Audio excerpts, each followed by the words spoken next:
She pepper-sprayed a man dragging a terrified child through Central Park. The Vampire King watched from the shadows as his son broke free and ran straight into her arms. Now she held the one thing he'd kill to protect, and he'd have to trust a stranger or lose his heir forever. Now please take a moment and subscribe to our channel and comment where you are watching from and what time is it. It is always fascinating to see where these stories get all around the world. Thank you. Maya's hands shook as she fumbled for her pepper spray. The man dragging the pale child across Central Park moved wrong, too fluid, like smoke given form. The boy's terrified whimpers cut through the afternoon air as she stepped forward. No one else seemed to notice. No one else was moving. She aimed and sprayed. The man released the child with an inhuman shriek that made her teeth ache. The boy ran straight to her, small arms wrapping around her legs as he whispered words in a language that sounded ancient and afraid. Sanguis malus. Bad blood. She pulled out her phone to call 911, but the man was already gone, vanished between one blink and the next, with speed that defied physics. The child looked up at her with eyes too old for his face, pale skin almost translucent in the golden hour light. He flinched away from the direct sunlight streaming through the trees. Maya knelt beside him, her training as a child psychologist kicking in even as her rational mind struggled to process what she'd witnessed. The approaching sirens grew louder, but she felt eyes watching from the shadows of the park, red eyes that glowed like embers in the gathering dusk. The temperature dropped 10 degrees when he stepped from the shadows. Maya felt it in her bones, that sudden chill that had nothing to do with weather. The man approaching them moved with the same unnatural grace as the attacker, but the child in her arms relaxed instantly. He spoke in that same ancient tongue, his voice carrying harmonics that shouldn't exist in human vocal cords. Kai answered him, the fear melting from his small face. This was his father. Maya's protective instincts warred with something deeper, some primitive recognition that this man was dangerous in ways she couldn't name. The sirens were getting closer, but he gestured dismissively and the sound faded, as if the emergency vehicles had simply forgotten their destination. "You cannot simply take him," she said, tightening her arms around Kai. "How do I know you're really his father?" "Because Miss Chen," he replied without her having given him her name, "I would burn this city to ash before I let harm come to him." His stillness was complete, predatory, but his eyes held centuries of weariness. Kai pressed closer to her, small hand gripping her sleeve. She felt the child's trust like a weight in her chest. "Others hunt him," the man continued, his gaze scanning the darkening park. "Others who want him dead for what he represents." The rational part of Maya's mind screamed that this was insane, but the child's fevered whispers of sanguis malus echoed in her memory.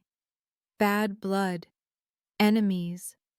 A war she didn't understand fought in shadows, while normal people walked their dogs and pushed strollers just 50 yards away. The man's eyes flashed red in the dying light as he said, "We need to talk."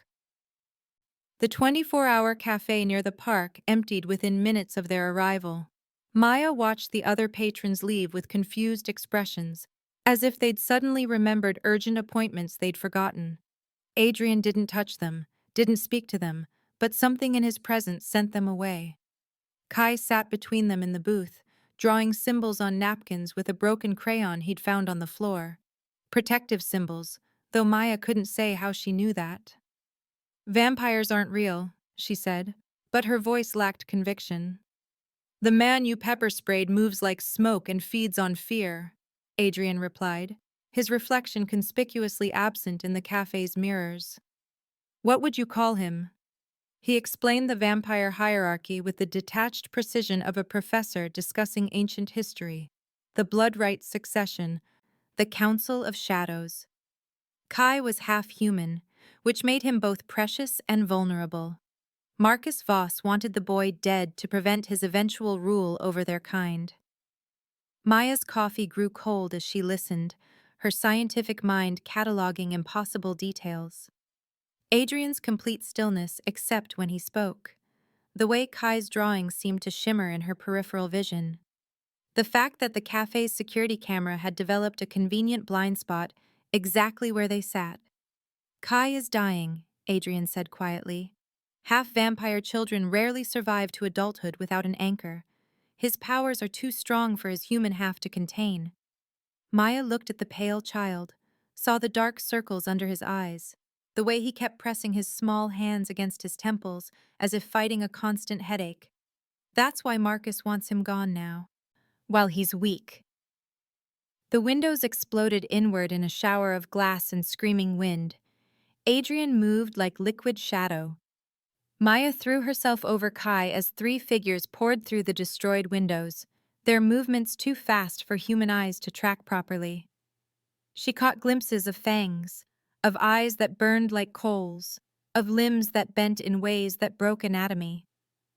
Adrian met them in the center of the cafe, and the violence was beautiful and terrible. He fought with centuries of experience distilled into pure lethality, his strikes precise and economical. "Close your eyes, baby," Maya whispered to Kai as furniture splintered around them. "Just listen to my voice." But the child was watching his father with something like wonder, his small hands glowing faintly as if responding to the supernatural combat. One of the attackers broke through Adrian's defense, lunging toward Maya and Kai with claws extended. She rolled sideways, glass cutting her arm as she shielded the boy with her body. Her blood hit the cafe floor, and every vampire in the room froze. The scent carried something that made their eyes widen in recognition and hunger. Adrian used their momentary distraction to end the fight with brutal efficiency. Two of the attackers didn't get back up. The third fled through the hole that used to be the front window. Maya's arm burned where the glass had cut her, but Kai was unharmed. The child touched her wound gently, and the bleeding stopped. "Not human," he whispered in English for the first time. "Special." They made it to Adrian's car as police sirens finally responded to calls about the disturbance. Safe in the back seat with Kai curled against her side, Maya looked at Adrian in the rearview mirror and said, "I believe you now. What do we do?" Adrian's penthouse safe house occupied the top 3 floors of a building that didn't exist on any city planning maps. Maya walked through rooms filled with artifacts that belonged in museums, weapons that belonged in nightmares, and books bound in materials she didn't want to identify. He explained vampire feeding with clinical detachment, describing the political structures that governed their kind, like a briefing on foreign policy. Blood bonds were the closest thing to marriage their species recognized, he said, more permanent than human death, and infinitely more dangerous. Maya absorbed it all with the same focus she'd once applied to studying child developmental psychology. Adaptation was survival. Kai grew restless as the night wore on, his small body radiating heat that felt like fever. When he finally fell asleep, his dreams manifested as shadows that danced on the walls and whispers in languages that predated written history. Adrian stood frozen at the bedroom door, powerful and ancient, and completely helpless in the face of his son's pain. Maya pushed past him and sat on the bed, gathering Kai into her arms. Her presence calmed him immediately, the supernatural phenomena fading as his breathing steadied. "He trusts you more than he trusts me," Adrian said from the doorway. "Maybe because I see him as a child first, vampire second," Maya replied. She studied Adrian's face and saw vulnerability beneath the predatory stillness. "You love him more than your own existence. That makes you afraid, and he feels that fear." The child's fevered skin burned like ice against her palms, but he slept peacefully. Ancient books lined the walls, their pages filled with prophecies and bloodline genealogies. Silver weapons hung crossed above the fireplace. Maya wondered how many people had died in this room, how many more would die before this was over. She fell asleep beside Kai as dawn broke over the city, unaware that Adrian spent the remaining hours until sunrise watching her with an expression he hadn't worn in centuries. The Vampire Council met in chambers carved from living rock 3 stories beneath Manhattan. Marcus Voss presented his case with the polished rhetoric of centuries spent navigating supernatural politics. Adrian Thorne had violated the secrecy laws by involving a human in vampire affairs. More damning still, his son's attachment to this human woman made the boy unfit for eventual rule. Half-breeds were unstable enough without forming emotional bonds with mortals. The council listened with the patient attention of predators evaluating prey. Marcus had documentation, witness testimony, recordings from security cameras that had somehow escaped Adrian's influence. The evidence was comprehensive and damning. Adrian's methods had grown sloppy in his desperation to save his heir. The counselors deliberated for precisely 13 minutes before reaching their verdict. 48 hours, the speaker announced. Resolve the human problem or forfeit your son's birthright. Kill the woman and erase all evidence of vampire exposure, or watch Marcus claim guardianship of the boy. Adrian felt the ancient laws closing around him like chains. Marcus smiled with cold satisfaction as the session ended. Kill the human or lose the child, he murmured as they filed out of the chamber. Those are your only options, Vampire King. Adrian returned to the safe house to find Maya teaching Kai breathing exercises, her gentle voice guiding him through meditation techniques that somehow stabilized his chaotic powers. She looked up as he entered, reading the devastation in his expression with the same skill she'd once used to assess traumatized children. Whatever they told you, she said quietly, we'll figure it out together. But Adrian knew the council's judgment left no room for negotiation. In 46 hours, one of them would be dead. Adrian's private laboratory occupied a hidden sublevel of the safe house. He examined Maya's blood under a microscope equipped with lenses ground from crystallized vampire tears, the only material that could reveal supernatural properties in human DNA. What he saw made his hands shake for the first time in 3 centuries. Golden threads wound through her red blood cells like living metal, pulsing with energy that matched the rhythm of her heartbeat. Primordial markers. She was descended from the original vampire hunters, the humans who'd been blessed by ancient powers to stand against the undead.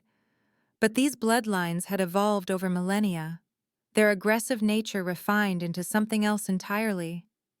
Maya wasn't meant to destroy vampires. She was meant to anchor them.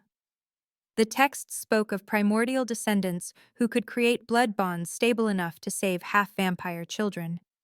Her presence didn't just calm Kai's powers, it synchronized them, gave them the human foundation they needed to survive.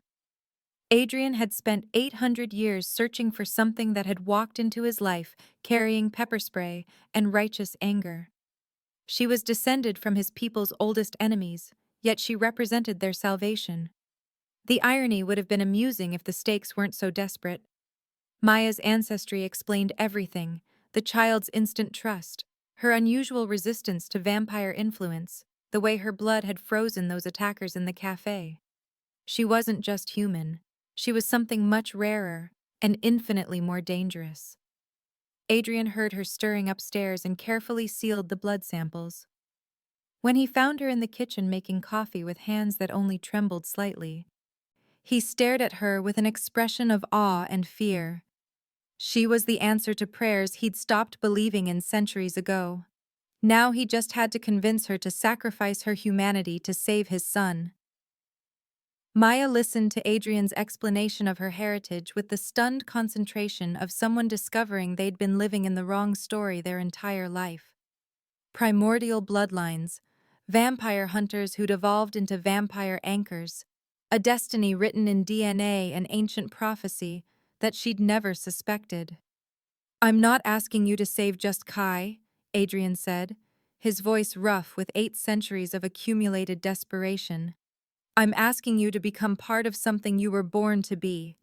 The blood bond ritual would transform her, make her immortal, but no longer fully human. She would become the foundation that allowed Kai to grow into his inheritance without being destroyed by his own power. But she would also be bound to their family forever, unable to leave or live a normal human life. Maya looked at Kai, who was playing with blocks in the corner, building structures that defied gravity and glowed with soft light. The child who'd run to her in Central Park, who trusted her more than his own father, who called her special in whispered ancient languages. The choice should have been impossible. 3 days ago, she'd been Dr. Maya Chen, child psychologist, whose biggest concerns were patient caseloads and continuing education credits. Now she was being asked to abandon her species to save a half-vampire prince from assassination. But Kai looked up from his impossible block towers and smiled at her. And the decision wasn't difficult at all. His small hand found hers as explosions shook the building. "I'll do it," Maya said, as the safe house doors exploded inward and Marcus Voss stepped through the smoke and debris with murder in his ancient eyes. The ritual chamber lay deep beneath the safe house, carved from stone that predated human civilization. Candles filled with vampire blood cast red light on walls covered in symbols that hurt to look at directly. Adrian spoke words in the first language, the tongue that vampires had used before humans developed speech. Maya knelt beside the altar as Kai stood watch at the door, his small hands glowing with protective power. "With this bond you become eternal," Adrian said, the ritual blade gleaming in the candlelight. "With this bond I become his," Maya replied, offering her wrist to the ancient ceremony. The first drops of her blood hit the altar stone and the chamber filled with golden light. She felt the transformation beginning in her bones, a burning that was agony and ecstasy combined. But the ritual required time they didn't have. Marcus's assault teams were breaching the upper levels, their supernatural speed bringing them closer with each passing second. Maya's transformation was only half complete when the chamber doors exploded inward. She was caught between human and supernatural, enhanced but unstable, her new abilities fighting against her unchanged physiology. Kai's powers surged in response to her incomplete transformation, protective light blazing from his small form as he positioned himself between Maya and the doorway. Marcus himself stepped through the wreckage, flanked by 6 vampire assassins, his smile promising creative death for all of them. The interrupted ritual left Maya vulnerable, but she struggled to her feet anyway, placing herself between the attackers and the child she'd sworn to protect. Her blood sang with new power, even as her human half screamed in protest. Marcus's eyes fixed on her with hungry recognition. "The last primordial," he murmured. "How delicious that you're only half transformed. I'll drain you slowly while the child watches." Adrian met Marcus in the center of the ritual chamber, and 800 years of rivalry exploded into violence. They fought with the accumulated skill of centuries, trading blows that shattered stone and sent shockwaves through the underground complex. Maya watched in fascination and terror as the Vampire King unleashed his full power for the first time. He moved like concentrated darkness, his strikes carrying the weight of accumulated ages. But Marcus was nearly as old and twice as vicious, his attacks aimed not just at Adrian but at Kai and Maya. "You've destroyed your line for a human," Marcus snarled as they grappled beside the blood-stained altar. Adrian's reply was delivered with fangs bared and eyes blazing red. "I've saved it." Maya felt her incomplete transformation warring with itself, new abilities flashing through her consciousness without the control to use them properly. But when one of Marcus's assassins broke through the combat to lunge at Kai, instinct took over. She moved with speed that shouldn't have been possible, intercepting the vampire mid-leap and driving him back with strength borrowed from her changing nature. Kai's powers responded to her protection, light blazing from his small form to create barriers that held back 2 more attackers. The child who'd seemed so fragile was revealing the supernatural prince he was destined to become. Together they formed a defensive unit, while Adrian dueled Marcus with increasing desperation. The chamber shook as their battle reached its climax, supernatural forces unleashed without restraint. Dawn was breaking somewhere above them, and Marcus fought like a creature with nothing left to lose. But Adrian fought for love, and that made all the difference. Marcus fell to his knees with Adrian's hand around his throat, defeat and fury warring in his ancient features. The surviving assassins fled as their master's power broke. Dawn streamed through cracks in the ceiling as Marcus swore vengeance and vanished into shadows, leaving behind only the promise of future violence. The ancestral estate sprawled across 30 acres of protected woodland, hidden from human eyes by wards that had protected Adrian's bloodline for 6 centuries. Maya chose to complete the transformation in a chamber filled with morning sunlight, her decision made freely and with full knowledge of what she was gaining and losing. The completed blood bond ritual revealed abilities she'd never dreamed possible, enhanced senses and strength, balanced by the wisdom to use them carefully. Her reflection in the ancient mirrors showed eyes threaded with gold, marking her as something new in the vampire world. Kai's powers stabilized immediately with her as his anchor, his fevered dreams replaced by peaceful sleep and laughter that echoed through halls that hadn't heard a child's joy in centuries. "I thought I was saving a child in the park," Maya said, as she watched Kai build impossible structures from blocks of crystallized light. "Turns out, I was finding my destiny." Adrian learned to share power and trust in ways his royal nature had never allowed, discovering that strength multiplied when freely given rather than jealously guarded. The three of them formed a supernatural family unit that redefined vampire politics, proving that love could create bonds stronger than ancient law. Maya completed her transformation, not as Adrian's subject, but as his equal, the missing piece that made their dynasty whole. Sunrise painted the estate's gardens in shades of gold that no longer burned her changed nature, and she taught Kai to ride a bicycle while Adrian watched with an expression of wonder that made him look almost human. 1 month after the ritual, Maya had adapted to supernatural life with the same focused intensity she'd once brought to her psychology practice. The estate filled with other vampire children, half-breeds and full vampires alike, who came seeking the stability her presence provided. She developed new therapeutic techniques that combined human psychology with supernatural needs, creating safe spaces for children struggling with inhuman abilities. The Vampire Council officially recognized their new family structure after much deliberation, grudgingly acknowledging that Maya's successful transformation had created legal precedent that even ancient law could not ignore. Adrian found himself ruling not as a solitary king, but as part of a triumvirate that balanced supernatural power with human wisdom, their decisions carrying weight that extended far beyond vampire politics. Maya's unique position as a transformed primordial descendant made her a bridge between worlds that had been enemies for millennia. But shadows gathered in distant places as Marcus rebuilt his power base, forging alliances with supernatural factions that viewed the new vampire dynasty as an existential threat to the old ways. Intelligence reports spoke of werewolf packs, aligning with rogue vampire houses, of witch covens offering their services to anyone willing to destroy the half-blood prince and his human-born protector. Adrian's network of spies brought disturbing news of weapons being forged in hellfire, of ancient artifacts being gathered by enemies who planned to use the very laws of supernatural succession against them. The estate's protective wards hummed with constant vigilance as threats multiplied beyond their borders. Maya discovered her pregnancy during a routine blood analysis in Adrian's laboratory, the impossible results appearing on multiple tests that should have shown nothing unusual.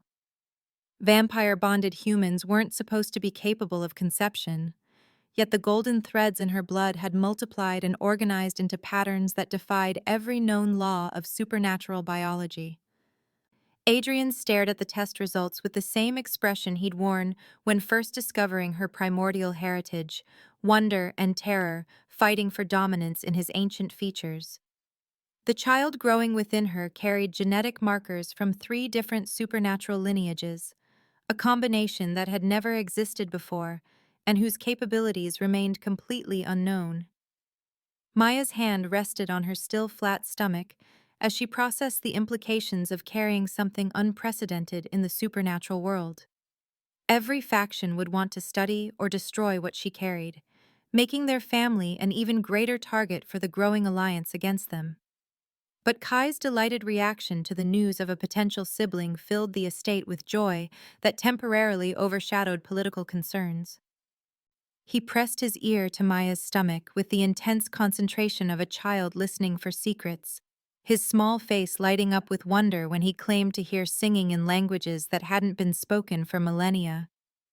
"I pepper-sprayed your son's kidnapper," Maya said to Adrian as they watched Kai play with other supernatural children in the estate gardens, their laughter echoing off ancient stone walls. "You never mentioned that was your proposal method." Adrian's smile carried centuries of accumulated affection as he pulled her closer, their bond humming with connection that transcended species barriers. Traditional courtship seemed inadequate for a woman who'd sacrificed her humanity to save his dynasty, who carried his future heir, and commanded respect from vampires who bowed to no mortal authority. The children's games filled the gardens with supernatural light as they tested abilities that would have terrified human observers, their joy a testament to the safety Maya and Adrian had created together. But even in this moment of perfect contentment, Maya's enhanced senses detected movement in the shadows beyond the estate's borders, shapes that watched with patient malice as they planned their next assault on the impossible family that had rewritten supernatural law through simple acts of courage and love. Marcus's alliance grew stronger with each passing day, fed by fear of change and hatred of anything that challenged the ancient order. But Maya and Adrian faced the future together, with power born not from dominance, but from the revolutionary idea that love could transform even the darkest corners of the supernatural world. Maya felt Kai's nightmare begin before he fully woke, his terror bleeding through their bond like ice water in her veins. She found him thrashing in sheets soaked with fevered sweat, his small hands clawing at shadows only he could see. The temperature in his bedroom had dropped 20 degrees, and frost was forming on the windows despite the late spring warmth outside. His whispered words came in the ancient tongue, fragments of prophecy and warning that made her newly enhanced senses recoil. She gathered him into her arms and felt his supernatural heat burning through her nightgown, his power surging wild and uncontrolled in response to whatever darkness haunted his dreams. Adrian appeared in the doorway, but stopped when Maya shook her head, understanding instinctively that his presence would only amplify Kai's distress. The child's abilities responded to Adrian's ancient power like a tuning fork struck against metal, creating resonance that threatened to tear his small body apart. Maya began the breathing exercises she'd adapted from her human psychology training, her voice steady and calm as she guided Kai through techniques that bridged the gap between human meditation and supernatural control. His fevered skin began to cool under her touch, and the frost on the windows melted as his breathing synchronized with hers, the shadows retreating to their proper places as his power settled back into dormancy. When Kai finally opened his eyes, they were clear and calm, the terror replaced by the trust that had drawn him to her in Central Park 3 months ago. "Bad dreams are getting stronger," he whispered in English, his small hand gripping her transformed fingers with desperate strength. "They show me fire and screaming, and you falling into darkness while Father watches." Maya's blood chilled as she processed his words, recognizing the prophetic nature that often manifested in half-vampire children during times of supernatural upheaval. Kai's dreams had been growing more vivid since her transformation, visions that Adrian believed were connected to the ancient bloodlines now flowing through their bond. She held him closer as dawn began to filter through the bedroom windows, golden light that no longer burned her changed nature, but filled her with warmth that had nothing to do with temperature. "Just dreams, baby," she murmured, though her enhanced hearing detected movement beyond the estate's protective barriers that suggested his nightmares might contain more truth than comfort. Adrian joined them as the sun rose fully, his expression grim with intelligence reports that had arrived during the night hours when his network of spies conducted their most dangerous work. Marcus had been seen in the underground supernatural markets of Prague, purchasing artifacts that specialized in breaking blood bonds and severing the connections between anchored vampires and their human protectors. The weapons he was gathering were designed specifically to counter Maya's unique abilities, suggesting that their enemies understood exactly what they were facing and had developed targeted strategies to destroy the foundation of Kai's stability. More concerning were reports of primordial hunters emerging from hiding after centuries of dormancy, ancient bloodlines that had opposed Maya's ancestors and viewed her transformation as an abomination that needed to be corrected through violence. They moved in the spaces between supernatural factions, offering their services to anyone willing to pay their prices in blood and suffering. Maya processed this information with the clinical detachment her psychology training had taught her, compartmentalizing fear so she could focus on practical responses to emerging threats. But holding Kai's sleeping form reminded her that this wasn't an academic exercise in threat assessment. These were enemies who wanted to kill the child in her arms and destroy the family they'd built from courage and impossible choices. Adrian's hand found hers as they watched the sunrise paint the estate gardens in shades of gold and amber, their bond carrying reassurance that felt hollow against the weight of mounting dangers. "We'll protect him," Maya said quietly, her voice carrying conviction that came from somewhere deeper than rational confidence. "Whatever they're planning, whatever weapons they've gathered, they don't understand what they're really fighting." Adrian's smile held centuries of accumulated love as he squeezed her hand, drawing strength from her certainty, even as his strategic mind catalogued the dozens of ways their enemies might succeed in destroying everything they'd built together. The morning brought visitors to the estate, vampire children and their guardians seeking the stability that Maya's presence provided to half-breeds struggling with dangerous abilities. She worked with them using techniques that combined human therapeutic methods with supernatural understanding, creating safe spaces for beings caught between two natures. Each successful case strengthened the political position that protected their family, proving that Maya's transformation had created possibilities that extended far beyond saving a single child. But every new arrival also brought intelligence about the growing alliance against them, whispers of supernatural factions that viewed the estate as a threat to the established order that had governed their kinds for millennia. Maya listened to these reports while working with a young half-vampire girl whose dreams manifested as living shadows, her divided attention processing multiple layers of threat and opportunity simultaneously. The girl's mother was a vampire aristocrat who'd risked exile to seek Maya's help, her desperation evident in the way she watched every interaction between Maya and her daughter. "This is what they fear," the woman said quietly, as Maya successfully guided the child through a technique that integrated her shadow abilities rather than suppressing them. "You're proving that we don't have to choose between human and vampire natures, that our children can be whole instead of torn apart." Maya felt the truth of those words resonating through her transformed physiology, understanding that her existence challenged assumptions that had shaped supernatural society for thousands of years. Marcus and his allies weren't just fighting to eliminate a political rival. They were fighting to preserve a worldview that required separation and conflict between different supernatural races. Her pregnancy represented an even greater challenge to their ideology, carrying genetic possibilities that could rewrite the fundamental nature of vampire reproduction and inheritance. The growing alliance against them was motivated by existential terror that the supernatural world might evolve beyond their ability to control or understand. Adrian found her in the estate library that evening, surrounded by genealogical texts that traced primordial bloodlines through centuries of hidden history.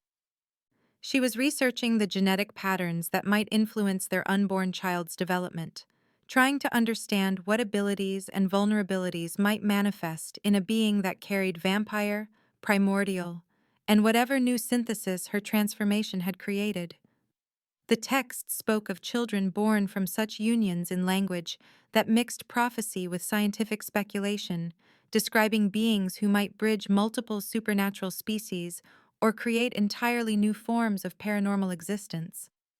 But the historical records were fragmentary and contradictory, leaving more questions than answers about what their child might become. "What troubles you most?" Adrian asked, settling beside her with the fluid grace that still made her breath catch after months of sharing his bed and his immortal existence. "The unknown," Maya replied, her hand moving instinctively to her stomach, where life was growing in patterns that defied every known law of supernatural biology. "Or the possibility that our child might be too different to survive in any world, human or vampire." Adrian's arms encircled her with strength that had protected their family through multiple assassination attempts and political challenges that would have destroyed lesser alliances. But Maya felt his uncertainty through their bond, the acknowledgement that they were venturing into territory that even his centuries of experience couldn't navigate with confidence. The child within her represented hope and terror in equal measure, a future neither of them could predict or control. Outside their sanctuary, enemies gathered with weapons designed to sever the connections that had saved Kai's life and created new possibilities for supernatural evolution. But inside the estate walls, surrounded by vampire children whose laughter echoed through halls that had known only solitude for centuries, Maya chose faith over fear and prepared to face whatever challenges their impossible family would encounter in the months ahead. The golden afternoon light slanted through Central Park's ancient oaks as Maya Chen finished her notes on the Thompson case, 8-year-old anxiety manifesting as selective mutism that responded beautifully to art therapy techniques she'd developed over 6 years of practice. Her coffee had gone cold while she observed the playground dynamics. Professional instincts cataloging interactions between children and caregivers with the practiced eye of someone who understood that safety lived in details most adults missed. A scream shattered her concentration. 50 yards away near the park's eastern edge, a man was dragging a terrified child toward the tree line, his grip brutal on small arms that flailed desperately for escape. The child's mouth was open in wordless terror, and Maya's psychology training recognized trauma response in the way his body went limp between fight and flight. She moved without thinking, muscle memory from her self-defense classes overriding the voice in her head that whispered about personal safety and getting involved. Her pepper spray was in her hand before she consciously decided to act, years of walking city streets alone having taught her to keep protection accessible. The canister discharged with a sharp hiss as she closed the distance, chemical burn catching the man full in the face as he spun toward her with inhuman speed that shouldn't have been possible. His scream was nothing like human pain, a sound that resonated in frequencies that made her teeth ache and sent birds exploding from nearby branches in panicked flight. The child broke free and ran straight to her, small arms wrapping around her waist with desperate strength as he pressed his face against her jacket. His whispered words came in a language she didn't recognize but understood in her bones, ancient syllables that tasted of copper and starlight. "Sanguis malus," he breathed against her shoulder, and Maya felt something fundamental shift in the world around them, as if reality had cracked along invisible fault lines. The attacker staggered backward, clawing at his burned face with movements too fluid for human joints, his form blurring at the edges like smoke dispersing in wind. When he turned to flee, his speed was impossible, carrying him 30 feet in a single bound that left Maya staring at empty air where he'd been standing. The child in her arms trembled with cold that seemed to come from inside his bones, his skin pale as winter moonlight and fever-warm despite the chill that radiated from him. She called 911 with shaking fingers while scanning the tree line for any sign of the attacker's return, her free arm tightening protectively around the boy who'd sought safety in a stranger's embrace. His breathing gradually slowed from panicked gasps to something approaching normal, though she noticed he flinched away from the direct sunlight filtering through the canopy overhead. "Father's enemies," he whispered in accented English that carried hints of places Maya couldn't name, and she filed the phrase away along with his unusual paleness and the way shadows seemed to gather around him despite the golden afternoon light. Sirens approached from the distance, but the sound felt muffled and strange, as if the air itself had thickened around them in the aftermath of violence that defied rational explanation. Maya held the child closer and tried to process what she'd witnessed, her scientific mind struggling to categorize speed and sounds that existed outside normal human parameters. In the shadows beyond the playground, red eyes watched them with predatory patience that had survived centuries of hunting and being hunted, calculating odds and measuring threats with the cold precision of someone who'd learned that mistakes meant death for those he was sworn to protect. Adrian Thorne stepped from darkness into twilight as the sirens grew closer, his movement so fluid it seemed like the shadows themselves were reshaping around his tall frame. Maya felt the temperature drop 10 degrees when he appeared, her breath misting an air that had been warm moments before. The child in her arms stopped trembling immediately and spoke rapid words in that ancient language, his voice carrying relief and love, and something that might have been apology for the terror he'd brought into her peaceful afternoon. Adrian answered in the same tongue, his voice carrying harmonics that resonated in Maya's chest cavity and made her newly awakened instincts scream warnings about predators and survival. But when Kai settled completely at the sound of his father's voice, Maya's protective instincts warred with growing certainty that she was facing something far beyond her understanding. "You cannot simply take him," she said when Adrian extended his hand toward the child, maternal protectiveness overriding rational fear. "How do I know you're really his father?" Adrian's smile held no warmth, only ancient amusement at the audacity of a human questioning someone who'd ruled in shadows for 8 centuries. "Because Miss Chen," he replied, using her name though she'd never introduced herself, "I would burn this city to ash before I let harm come to him." The sirens were growing louder, but the sound seemed distant and unimportant as Maya processed the impossible knowledge that this stranger knew her identity and spoke with casual certainty about committing mass destruction. Kai looked up at her with eyes that reflected light like a cat's, trust absolute despite the supernatural tension crackling between the adults above him. Maya's enhanced hearing caught whispered words in multiple languages, Adrian speaking to the approaching emergency responders in tones that carried suggestion and compulsion, making them forget urgency and redirect their attention to false reports of disturbances several blocks away. The casual display of inhuman influence over human minds sent ice through Maya's veins, even as her psychologist training recognized sophisticated manipulation techniques that operated on levels she couldn't begin to understand. "We need to talk," Adrian said as his eyes flashed red in the dying light, and Maya realized that her simple act of protecting a terrified child had pulled her into a world where nothing would ever be simple again. Maya followed Adrian to an all-night cafe near the park, Kai's small hand warm in hers as they walked through streets that felt different now, charged with possibilities that existed in the spaces between streetlights and shadow. The cafe's other patrons began leaving shortly after their arrival, customers suddenly remembering urgent appointments or feeling inexplicably tired, until only Maya and her strange companions remained in the fluorescent-lit space. Adrian's reflection was missing from the mirrors behind the counter, an absence so obvious that Maya wondered how she'd failed to notice it immediately. "Vampires aren't real," she said as her coffee grew cold, clinging to scientific rationality even as evidence mounted against every assumption she'd built her worldview upon. "The man you pepper-sprayed moves like smoke and feeds on fear," Adrian replied with patience that spoke of centuries spent explaining impossible things to disbelieving mortals. "What would you call him?" Kai drew protective symbols on napkins with steady concentration, his child's hand creating geometric patterns that hurt Maya's eyes when she looked at them directly, ancient mathematics that described relationships between light and shadow, protection and predation.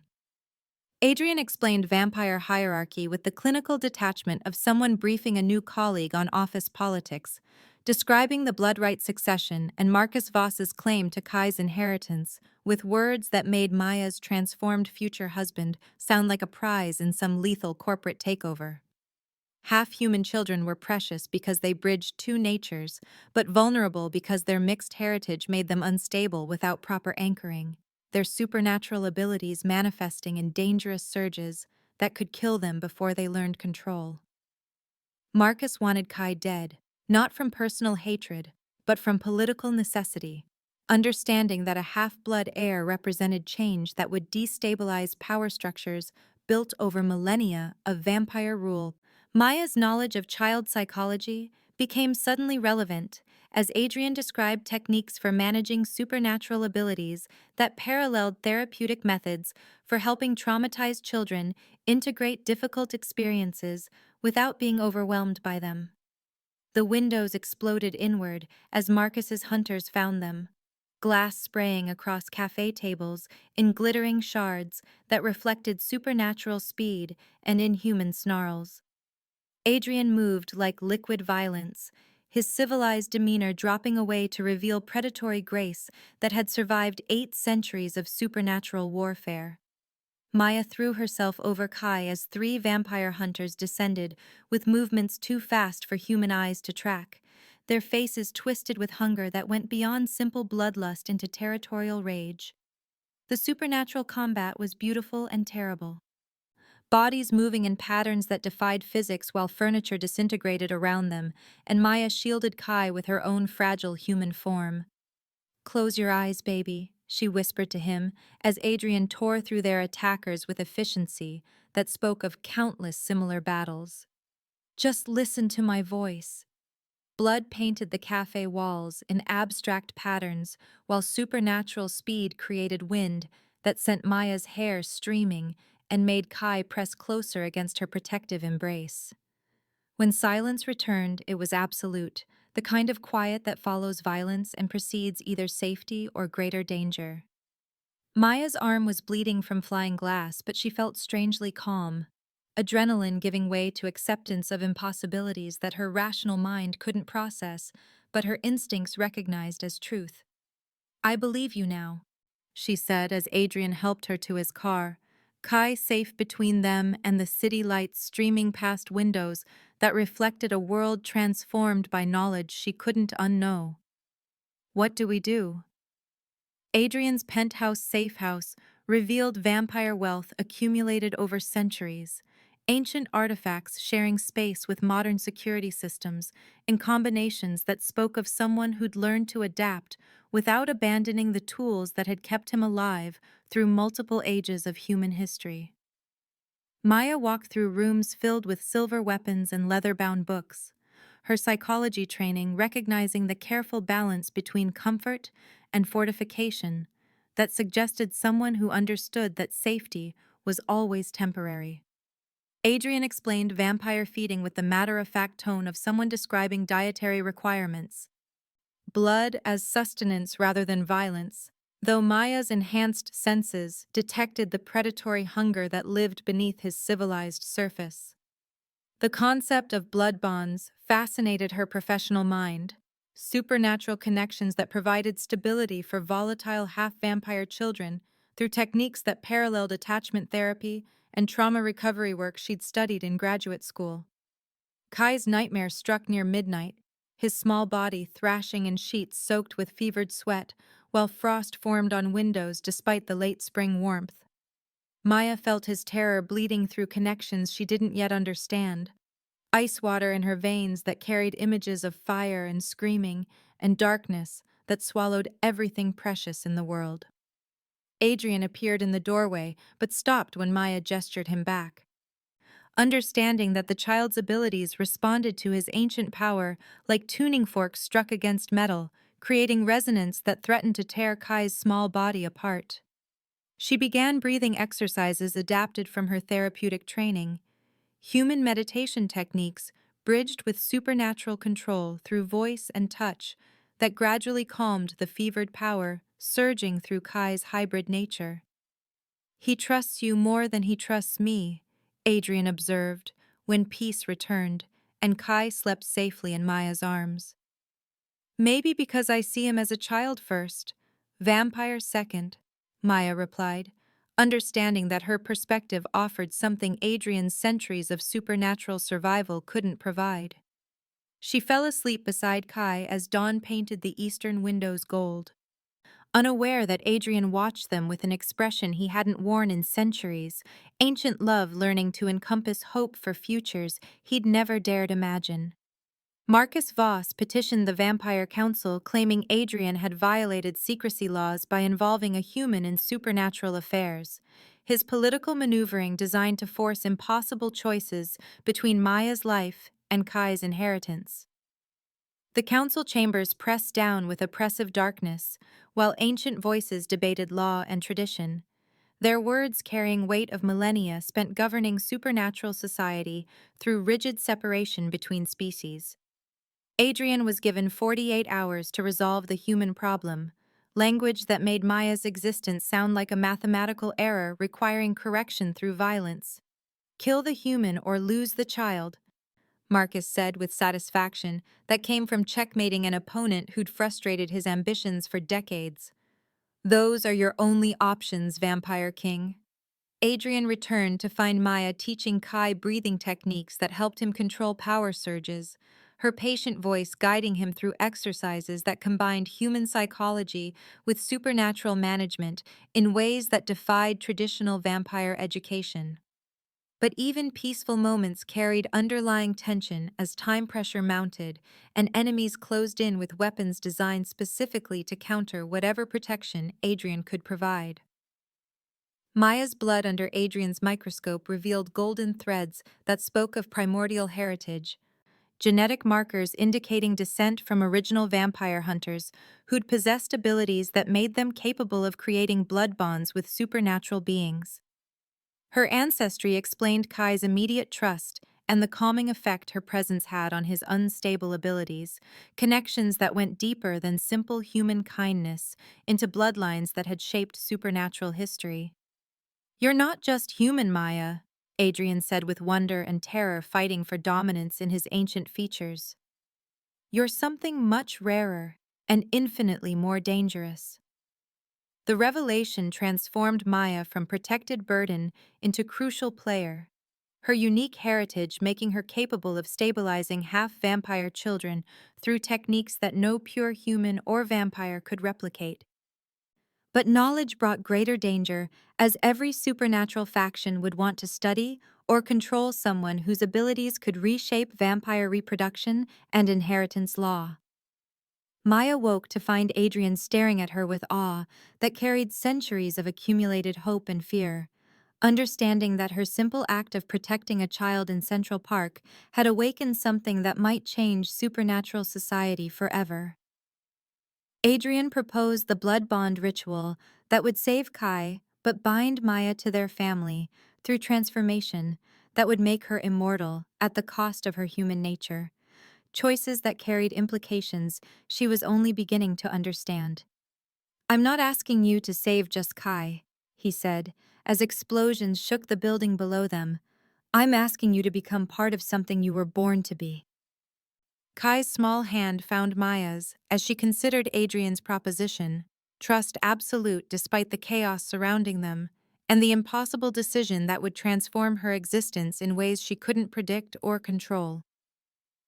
"I'll do it," Maya said, as the safe house doors exploded inward and Marcus himself entered with forces designed to end their impossible family before supernatural law could acknowledge what they'd created together through courage and love that transcended species boundaries. The blood bond ritual began in Adrian's hidden chamber beneath the penthouse, ancient symbols carved into obsidian walls that had witnessed ceremonies predating written human history. Maya knelt in the center of silver inlays that formed geometric patterns designed to channel and contain supernatural energies, her hands steady despite the magnitude of what she was choosing to become. Adrian spoke words in the original vampire tongue, syllables that resonated in frequencies that made the air itself vibrate with power, while Kai sat at the circle's edge, his young face solemn with understanding that his survival depended on this transformation succeeding. The ritual blood burned like fire and ice as it touched Maya's lips, her human physiology beginning to change at the cellular level, while golden threads in her primordial heritage awakened to merge with vampire essence in combinations that had never existed before. But Marcus's attack shattered the ceremony's delicate balance, explosions tearing through the building's defensive barriers as his forces descended with weapons designed specifically to interrupt blood bond rituals and kill anyone caught in their incomplete state. Maya collapsed as transformation pain ripped through her partially changed body, caught between human and supernatural natures in a liminal space that left her vulnerable to both silver and sunlight. Adrian roared fury that shook the building's foundations, while Kai's powers surged in response to Maya's agony, protective light blazing from his small form as he instinctively shielded the woman who'd chosen to sacrifice her humanity for his stability. The safe house became a supernatural battleground with Maya writhing at its center, her incomplete transformation creating energy discharges that interfered with vampire abilities and made both allies and enemies struggle to maintain their inhuman speed and strength.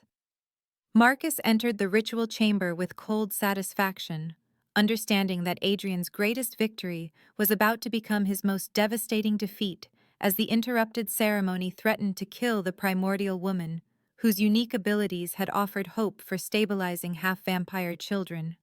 "You've destroyed your line for a human," he said as Adrian positioned himself between Marcus and the collapsing ritual circle.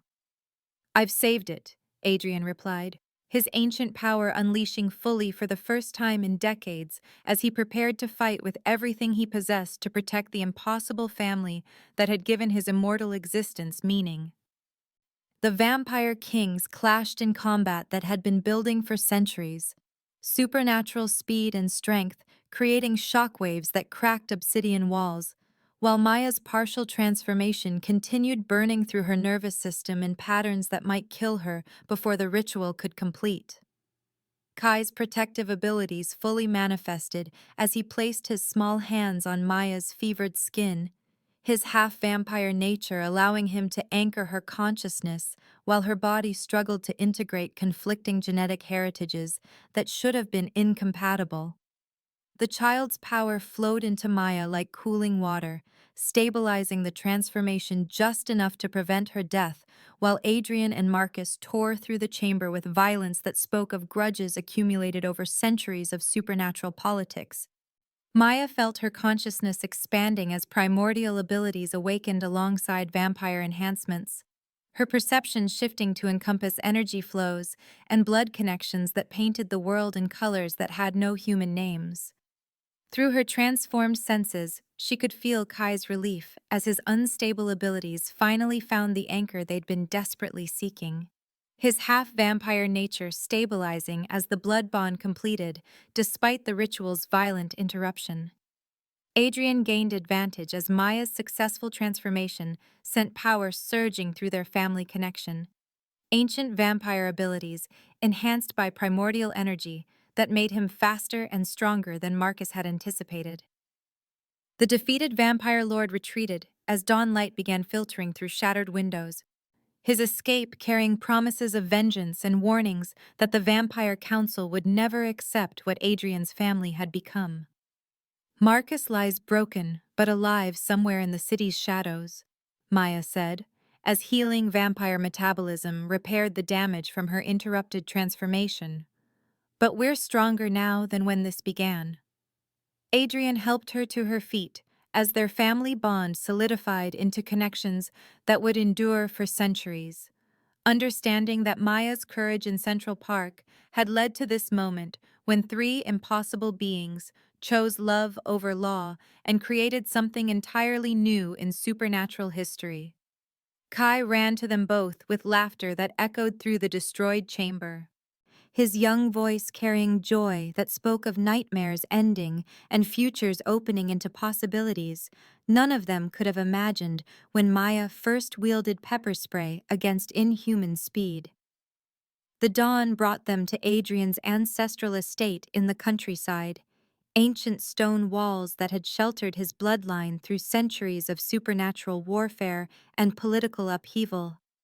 Maya stood in gardens where vampire children now played safely under her protection, her transformation complete, and her abilities fully integrated into a nature that bridged multiple species while belonging entirely to none. She worked with half-vampire youngsters using therapeutic techniques enhanced by primordial intuition, helping them control dangerous abilities through methods that combined human psychology with supernatural understanding in ways that traditional vampire education had never imagined possible. Each successful case strengthened their political position and proved that Maya's transformation had created possibilities extending far beyond saving a single child, though enemies continued gathering in shadows beyond the estate's protective barriers. "I thought I was saving a child in the park," Maya said, as she watched Kai ride his bicycle through garden paths while other supernatural children cheered his success. "Turns out, I was finding my destiny." Adrian's arms encircled her with strength that had protected their family through assassination attempts and council challenges, their bond carrying certainty that whatever enemies might emerge from supernatural politics, their love had created something worth defending. The sunrise painted ancient windows gold as Maya felt new life stirring in her transformed body. Pregnancy that should have been impossible carrying genetic potential that might rewrite vampire reproduction entirely. 1 month after the interrupted ritual, Maya discovered herself helping vampire families from across the supernatural world, while the Vampire Council grudgingly acknowledged that her unique abilities had created stability where traditional methods had failed.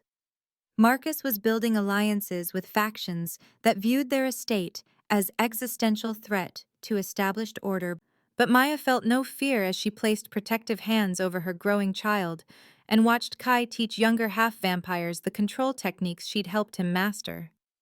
"I pepper-sprayed your son's kidnapper," she told Adrian as they observed children playing in gardens that had known only solitude for centuries. "You never mentioned that was your proposal method."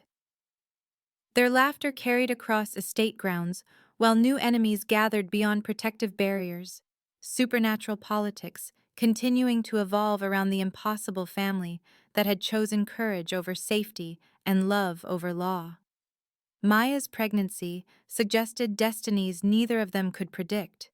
But as she watched Kai flourish among other supernatural children who'd found sanctuary in their revolutionary household, she knew that her simple act of protecting a terrified child had transformed not just her own existence, but the fundamental possibilities of what supernatural families could become when anchored by love rather than conquest or tradition. Maya's hand pressed against her still flat stomach as she stood in the estate's morning room, golden sunlight streaming through ancient windows that had witnessed centuries of vampire history, but never the laughter of children until she transformed their family's fundamental nature. The impossible pregnancy carried genetic potential that made even Adrian's ancient knowledge seem limited. Their unborn child, representing combinations of primordial and vampire essence that had never existed in supernatural history. Kai burst through the garden doors with dirt-stained clothes and excitement blazing in his young face, his half-vampire abilities now stable enough that he could play with human children during carefully supervised visits to the nearby village. Maya watched him describe his morning adventures, while Adrian listened with paternal attention that had replaced centuries of lonely vigilance, their family dynamic creating ripples throughout supernatural society that extended far beyond their estate's protective barriers. The Vampire Council's grudging acceptance came with conditions that Maya navigated using diplomatic skills enhanced by primordial intuition, her unique position allowing her to advocate for changes that traditional vampire politics would have rejected from any other source.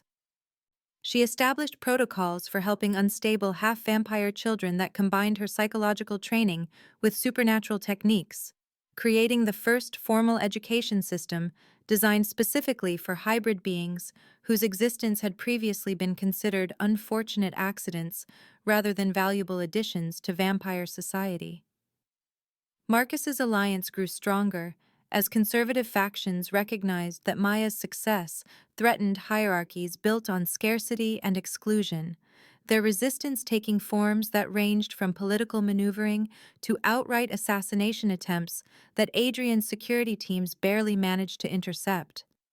But each attack only proved their family's importance as more supernatural beings sought sanctuary at the estate, creating a community that demonstrated alternatives to traditional vampire isolation and predatory relationships with human society. Maya's morning sickness manifested as sensitivity to supernatural energies rather than human foods, her transformed physiology adapting to pregnancy in ways that required entirely new medical understanding as vampire healers consulted primordial texts that hadn't been opened for millennia. Adrian hovered with protective concern that amused her even as she appreciated the ancient devotion that had learned to encompass hope for futures extending beyond his personal survival or political position. The estate's population swelled with refugee families whose half-vampire children needed Maya's specialized intervention, turning Adrian's ancestral stronghold into something resembling a supernatural university where beings learned to navigate hybrid natures through techniques that emphasized cooperation rather than dominance.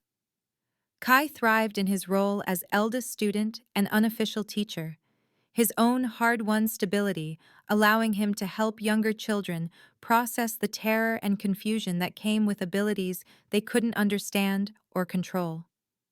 Maya developed curriculum that treated supernatural abilities as natural extensions of personality, rather than dangerous aberrations requiring suppression.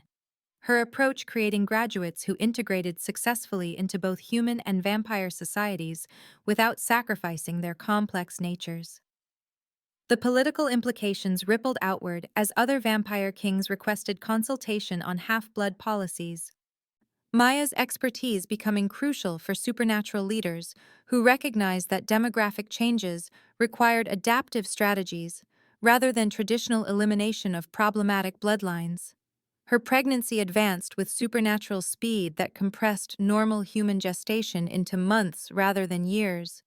The accelerated timeline creating urgency around political negotiations that would determine whether their child would be born into world-accepting hybrid natures or one still committed to species purity through violence. Adrian's protective instincts intensified as Maya's condition became visible, his ancient paranoia finally finding appropriate targets in enemies who understood that killing her would destabilize every supernatural family that had come to depend on her unique abilities. The estate's defenses strengthened with artifacts and allies drawn from across supernatural society, creating networks that extended Adrian's traditional vampire power into realms of cooperation he'd never previously considered necessary or possible. Maya felt their unborn child responding to supernatural energies with movements that suggested abilities manifesting before birth, genetic potential that might represent evolutionary leap beyond what either parent could have imagined when she first pepper-sprayed a kidnapper in Central Park.